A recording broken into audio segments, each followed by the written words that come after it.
It was very early in the morning. The chief priests with the elders, the teachers of the law, and the whole Sanhedrin made their plans. So they tied Jesus up and led him away. And they handed him over to Pilate. "Are you the king of the Jews?" asked Pilate.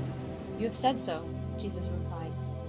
The chief priests brought many charges against him, so Pilate asked him again, "Aren't you going to answer? See how many things they charge you with." But Jesus still did not reply. Pilate was amazed. It was the usual practice at the Passover feast to let one prisoner go free. The people could choose the one they wanted. A man named Barabbas was in prison. He was there with some other people who had fought against the country rulers. They had committed murder while they were fighting against the rulers. The crowd came up and asked Pilate to do for them what he usually did. "Do you want me to let the king of the Jews go free?" asked Pilate. He knew that the chief priests had handed Jesus over to him because they wanted to get their own way. But the chief priests stirred up the crowd, so the crowd asked Pilate to let Barabbas go free instead. "Then what should I do with the one you call the king of the Jews?" Pilate asked them. "Crucify him," the crowd shouted. "Why? What wrong has he done?" asked Pilate. But they shouted even louder, "Crucify him." Pilate wanted to satisfy the crowd, so he let Barabbas go free. He ordered that Jesus be whipped, then he handed him over to be nailed to a cross. The soldiers led Jesus away into the palace. It was called the Praetorium. They called together the whole company of soldiers. The soldiers put a purple robe on Jesus, and they twisted thorns together to make a crown. They placed it on his head. They began to call out to him, "We honor you, King of the Jews!" Again and again they hit him on the head with a stick. They spit on him. They fell on their knees and pretended to honor him. After they had made fun of him, they took off the purple robe. They put his own clothes back on him. Then they led him out to nail him to a cross. A man named Simon was passing by. He was from Cyrene. He was the father of Alexander and Rufus. Simon was on his way in from the country. The soldiers forced him to carry the cross. They brought Jesus to the place called Golgotha. The word Golgotha means the place of the skull.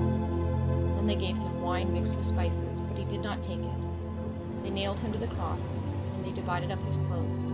They cast lots to see what each of them would get.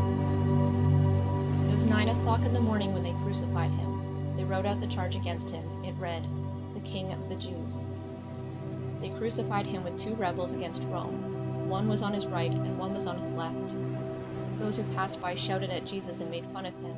They shook their heads and said, "So you are going to destroy the temple and build it again in 3 days? Then come down from the cross, save yourself." In the same way, the chief priests and the teachers of the law made fun of him among themselves. "He saved others," they said, "but he can't save himself. Let this Messiah, this King of Israel, come down from the cross. When we see that, we will believe." Those who were being crucified with Jesus also made fun of him. At noon, darkness covered the whole land. It lasted 3 hours. At 3 o'clock in the afternoon, Jesus cried out in a loud voice, "Eloi, Eloi, lema sabachthani." This means, my God, why have you deserted me?" Some of those standing nearby heard Jesus cry out. They said, "Listen, he's calling for Elijah." Someone ran and filled a sponge with wine vinegar. They put it on a stick, and they offered it to Jesus to drink. "Leave him alone," he said. "Let's see if Elijah comes to take him down." With a loud cry, Jesus took his last breath. The temple curtain was torn into 2 from top to bottom. The Roman commander was standing there in front of Jesus. He saw how Jesus died, then he said, "This man was surely the Son of God." Not very far away, some women were watching.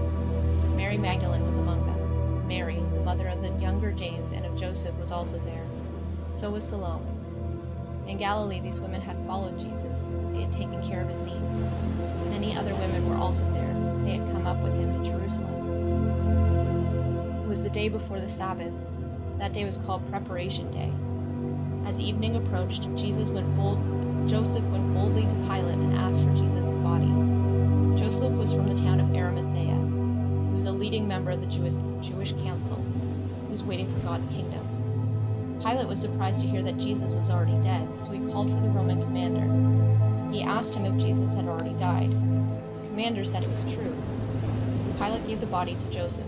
Then Joseph brought some linen cloth. He took down the body and wrapped it in linen. He put it in a tomb cut out of rock. Then he rolled a stone against the entrance to the tomb. Mary Magdalene and Mary the mother of Joseph saw where Jesus' body had been placed.